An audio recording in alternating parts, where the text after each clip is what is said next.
Bonsoir et bienvenue à tous, nous sommes le jeudi 20 février, il est l'heure de l'info. Découvrez la médiation animale en crèche, des ateliers mis en place pour les enfants en bas âge dans lesquels ils côtoient des animaux, exemple Aligny-en-Barrois. Nous sommes allés à la rencontre d'Aurélien Masson, un agriculteur youtubeur. Sur la plateforme, il partage son quotidien et montre la réalité de son métier. En fin de journal, comme chaque jeudi, vous en avez l'habitude désormais, Manon Collinet vous présentera ses idées sorties du week-end.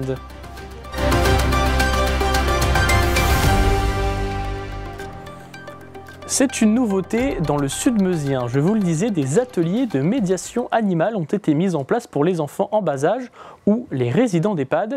Le but est de côtoyer des animaux pour s'apaiser et se développer. Illustration ce matin à la crèche de Ligny-en-Barrois avec Gaël Bossu. Vous pouvez le caresser, hein ? Des nouveaux pensionnaires pas comme les autres sont arrivés à la crèche ce matin. Plusieurs animaux, dont un chien et un chat, sont venus rencontrer les enfants pour un atelier de médiation animale. Le chat, il fait... Ouais, tu fais un super chat. Un moment de découverte entre nourrissons et animaux qui a de multiples vertus. La médiation animale, c'est apporter du bien-être par l'animal. Simplement, en le caressant, ça va nous apaiser, en le regardant aussi, en partageant des moments, en jouant avec. Il n'y a pas besoin de communication. Là, on va vraiment développer la non-communication. C'est juste un besoin. Là, on est vraiment dans le besoin. J'ai besoin de rentrer en apaisement avec l'animal. Dès le plus jeune âge, rencontrer le monde animal peut être important. Apprentissage de la sécurité, connaissance des parties du corps et gestion du comportement en sont les principaux objectifs. J'essaie de leur transmettre le respect de l'animal. C'est que si on respecte l'animal, l'animal va nous respecter. Et si l'enfant est très calme avec, l'animal va être très calme. S'il est agité, forcément, il va être un peu plus agité. C'est vraiment l'effet miroir. Cet atelier est une nouveauté mise en place par la communauté d'agglomération Meuse-Grand Sud et que la crèche des Mimosas de Ligny a accueilli avec plaisir. Il y a réduction du stress, responsabilisation, effectivement, interaction, tant avec les autres copains-copines qu'avec ces animaux. Et effectivement, c'est assez surprenant de voir à quel point on peut le voir là. Ils peuvent être tranquilles, apaisés. Cette année, les enfants de la crèche et deux autres structures similaires du Sud-Meusien auront 10 séances comme celle-là pour apprendre à côtoyer chiens, chats et cochons d'Inde. Et certains ont même trouvé en ces animaux le nouvel endroit pour faire la sieste. Tout autre chose. À présent, cette nuit, aux alentours de 4h20, les pompiers de Vitry-le-François ont dû intervenir sur un accident provoqué par un poids lourd sur la route nationale 4 au niveau de Blacy. Le camion a percuté un portail et a projeté 4 véhicules en stationnement directement sur la RN4. Le poids lourd a fini sa course dans 2 maisons qui étaient à proximité. La gendarmerie de Vitry-le-François a ouvert une enquête pour éclaircir les circonstances de l'accident, mais il n'y aurait a priori pas d'infraction du code de la route. Le conducteur du camion est légèrement blessé et a été transporté vers l'hôpital de Vitry-le-François. Direction retour plutôt en Meuse à présent, où depuis quelques mois, Aurélien, un agriculteur, s'est lancé sur YouTube. Il cumule déjà plus de 23 000 abonnés. Plusieurs fois par semaine, il publie des vidéos pour partager la vie de son exploitation familiale. Chaque vidéo est différente, de la tonte de vache à la mise en place du fumier. Il raconte son quotidien. Léo Martin est allé à sa rencontre. Bonjour tout le monde, bienvenue au quotidien d'Aurélien. Donc merci, on va être bientôt 23 000 abonnés. Donc cette semaine, vous allez le voir, mon frère a fait de l'azote liquide. Depuis quelques mois, ce Meusien est devenu youtubeur. Il partage sa passion avec des milliers d'internautes. Il s'est lancé en septembre dernier. Avant, il faisait des vidéos sur Snapchat. Sur cette plateforme, il crée du contenu pour les abonnés. Chaque semaine, il filme ses tracteurs, les moissons ou encore ses vaches. En fait, moi, ce que je veux, c'est montrer le quotidien d'Aurélien, donc mon quotidien à moi, donc à moi et à ma famille. Je voulais montrer en fait une ferme familiale française dans le sud de la Meuse, dans des conditions géographiques qui sont pas terribles, où on a des types de terres assez compliqués, où on a des parcelles assez accidentées, tout ça. Mais pour autant, je voulais montrer que malgré qu'on a des terres à faible potentiel, et on a une ferme quand même qui prospère. Et je voulais vraiment montrer l'esprit familial, l'esprit GAEC, parents-enfants. Dans le sud de la Meuse, montrer qu'on est là et puis surtout à arrêter un peu de casser le stéréotype de les grosses exploitations agricoles, machin, des grands, c'est même plus des fermes industrielles, des grands chefs d'entreprise. Non, nous on est vraiment des paysans, on est vraiment des polyculteurs éleveurs. Quand il va travailler, Aurélien a troqué ses outils par des caméras. Et, c'est plus le même quotidien qu'avant. Avant, je montais à la ferme, j'avais juste mon téléphone et mon couteau. Maintenant, j'ai le téléphone, le couteau, le sac de la GoPro, le petit truc du micro-cravate, la GoPro, puis d'un tracteur à l'autre, et oh merde, j'ai oublié le micro, oh merde, faut que je redescends. Mais voilà, après, bon, je le veux bien aussi. Mais c'est vrai que c'est plaisant, surtout, moi j'adore ces films au drone quand je travaille dans les champs et tout. Ça, c'est magnifique. Et en plus, on a un très beau paysage en Meuse. Chaque vidéo demande entre 4 et 6 heures de travail. Sa chaîne YouTube permet de mettre en avant les impératifs d'un agriculteur, mais surtout la beauté et les difficultés du métier. C'est important, moi je veux donner une bonne image à l'agriculture. Enfin, je le fais même sans parler des vidéos, je le fais naturellement. Mais ce que je veux dire par là, je veux quand même donner une bonne image de l'agriculture française et encore plus meusienne pour le coup. Maintenant, entre guillemets, je fais YouTube par rapport à la ferme, donc moi ma passion ça a toujours été la ferme, quoi. C'est clair que notre père nous a jamais incité à faire le métier là, mais voilà, on avait des temps étant tout petit, moi et mon père ça nous a plu, moi et mon frère ça nous a plu, c'est un beau métier, on est en relation avec la nature, il n'y a rien de plus beau, et puis malgré toutes les critiques qu'on subit à l'agriculture, je suis quand même fier de nourrir les gens. On sait vivre, on sait travailler. Aurélien s'inquiète quand même pour le futur de son métier, alors YouTube lui permet de penser à autre chose et créer un lien avec d'autres personnes. Beaucoup de charges sur le dos. Il y a quand même des gros investissements, enfin selon les exploitations, mais il y a quand même ça. Encore moi ça va, et je vois mon père et mon frère, ça turbine quand même, hein, mine de rien. Hein. Il y a quand même beaucoup de pression, hein, parce qu'à la base on doit quand même produire de la denrée, produire de la matière première, mais maintenant il faut aussi qu'on la commercialise, quoi. Et ça c'est quand même pas simple. Hein. J'espère qu'on aura encore des beaux jours devant nous. Il y en aura encore, mais j'ai quand même peur de l'agriculture d'ici 20-25 ans.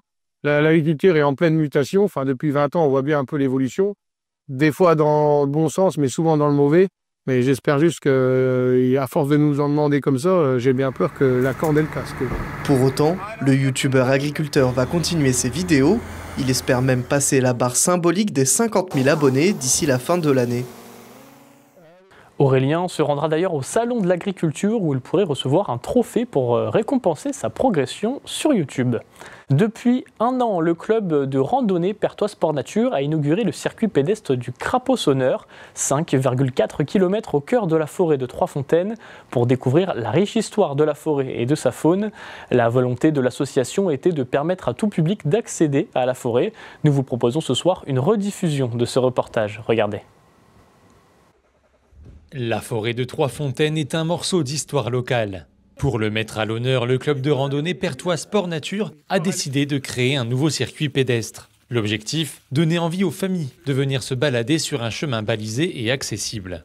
Nous avons créé, il y a maintenant 1 an et demi, presque 2 ans, un circuit dit pédagogique, donc, qui reprend un petit parcours qui fait 5,4 km et qui est jalonné d'une douzaine de panneaux pédagogique qui explique la faune, la flore, le camp de l'OTAN, la gestion sylvicole, etc., etc. Donc on a eu l'idée de créer ce parcours plus petit, de façon à ce que les familles, à ce que les gens qui n'arrivent plus à faire des 10, 15, 20 km puissent facilement l'emprunter. Il a fallu faire l'aménagement, donc on a loué une tarière, on a fait des trous, on a posé les poteaux, posé les pancartes, etc., etc. On s'est retrouvés pendant quelques jours à plusieurs personnes ici à faire le travail. Ce projet de circuit pédestre a vu le jour grâce à Storangy, une filiale d'Engie spécialisée dans le stockage souterrain de gaz naturel. L'entreprise a financé avec certaines collectivités locales les 10 000 € nécessaires à l'aboutissement du projet. Là, sous nos pieds, il y a un gisement de gaz qui a été découvert pour exploiter à partir des années 1990. Il commençait à se tarir, l'exploitation avait été abandonnée, mais l'évolution des cours gaziers liés à la guerre d'Ukraine ont rendu de nouveau rentable l'exploitation de ce qui restait. Donc Storengy a repris l'exploitation, mais en respectant des règles, et notamment l'obligation pour Storengy de financer des mesures environnementales qu'on qualifie de compensatoires. C'est dans ce cadre-là que Storengy s'est proposé de nous aider à financer ce circuit qui éveille les gens sur la forêt, l'environnement en général. Nous avons dit, ben voilà, on a un projet de créer un parcours pédagogique. Eh bien banco, on vous aide. Financièrement, on peut vous aider. Sur le chemin de randonnée, tous les 500 mètres, un panneau détaille l'histoire de la forêt. Ici se trouvait par exemple un ancien baraquement de la base de l'OTAN. Qui était le plus grand dépôt de munitions d'Europe, là, en pleine forêt. On est sur une route qui a été construite par des Américains pour ravitailler ce camp, dont les munitions n'ont pas servi, sauf peut-être aux artifices pour le tournage du film Le jour le plus long. Après un passage par les gouffres, une autre histoire est à découvrir, celle de la charpente de la cathédrale Notre-Dame de Paris. Il y a des gens qui s'intéressent au reste de Notre-Dame, qui sont venus ici pour voir si les arbres de Notre-Dame, les arbres du Moyen-Âge, n'avaient pas été coupés ici. Si l'enquête est toujours en cours, les avancées scientifiques pensent plutôt que l'ancienne charpente de Notre-Dame provient de la forêt de Fontainebleau. Et tout de suite, nous retrouvons Manon Collinet pour les idées sorties du week-end.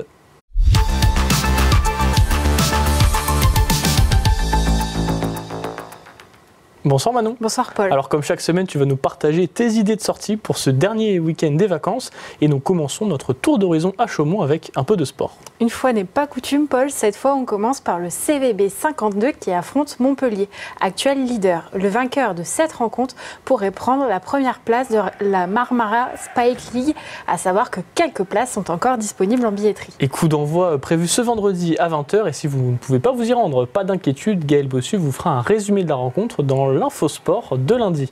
On remonte dans le nord du département à Saint-Dizier où tu nous proposes une ambiance un peu plus décontractée. Et c'est le cas de le dire Paul, puisque je te propose de partir au cabaret tout en restant au fuseau de Saint-Dizier. Laissez-vous transporter dans un monde de rêves et de fantaisie rempli de musique envoûtante, de danse enflammée et de performances éblouissantes. Des artistes venus des 4 coins du globe seront à retrouver. Au programme 2h30 de show mêlant magie, humour et musique. Et donc rendez-vous, tu l'as dit, ce samedi à 19h30 au Fuseau pour assister à ce dîner-spectacle. Du spectacle, vous en aurez à Bar-le-Duc dans un mois avec Je préfère qu'on reste ennemis. Si vous aviez aimé le spectacle Talons aiguilles et poil aux pattes, je ne sais pas si tu y étais Paul, le duo de Rose et d'Anna devrait de nouveau vous séduire dans Je préfère qu'on reste ennemis. Le duo de copines revient, mais cette fois-ci, elles sont ennemies et inculpées pour meurtre. Un spectacle comique où le public devient le 3e comédien. Un reportage de Célia Richard. Rose et Anna sont de retour sur les planches, mais cette fois-ci, elles sont impliquées dans une histoire de meurtre.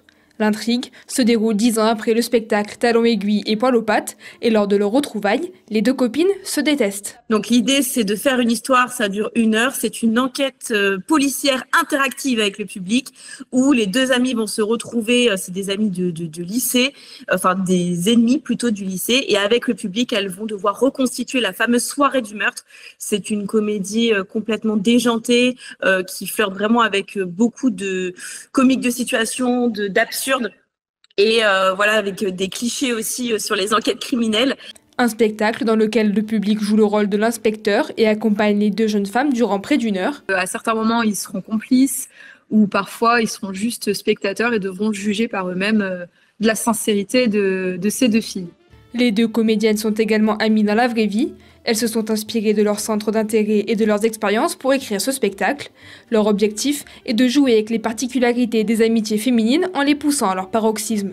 On a voulu flirter avec cette ambivalence, vu que Talons aiguilles et poil aux pattes, c'est une comédie de copines où Rose et Anna sont meilleures amies et on le ressent sur notre complicité sur scène.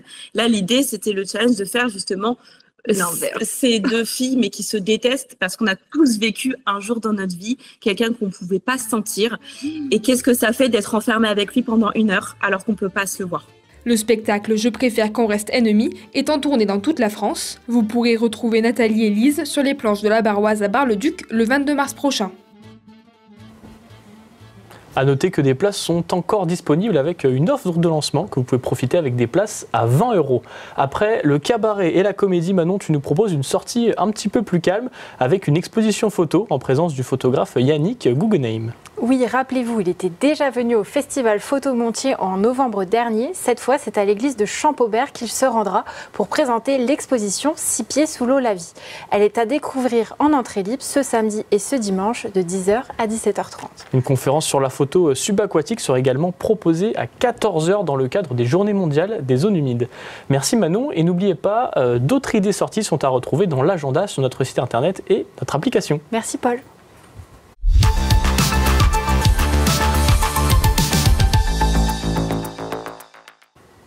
C'est la fin de votre journal. Merci de nous avoir suivis. Tout de suite, la météo et l'information continuent sur Puissance Télévisions.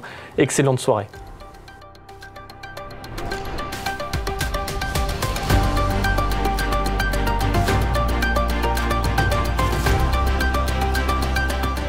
Toute l'actualité en continu à retrouver sur notre site internet et notre application mobile.